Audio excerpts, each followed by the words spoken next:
spectacular documentaries. This is the golden age of investigative documentaries, as many of you know. And it's the golden age of muckraking books about corporate abuses and corporate controls.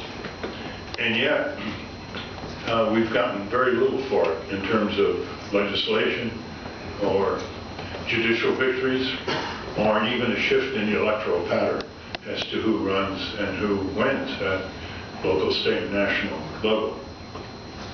So I said to myself, well, you know, we've put out our share of muckraking books over the last 45, 50 years. What else can we do? So I thought up this idea because historically, you know, the people who make change are usually a tiny, tiny number of people who get things started. Think of the anti-slavery movement and the women's right to vote movement and the farmer, populist, worker, progressive movements in the late 19th century. And they share with a larger number of people a knowledge base about who controls what, how, when, where, how the few control the many. But what they don't share with a larger number of people who know what they know is fire in their belly. These are the people that really make change, that start change, that inspire people who know but do not do to become people who do based on what they know.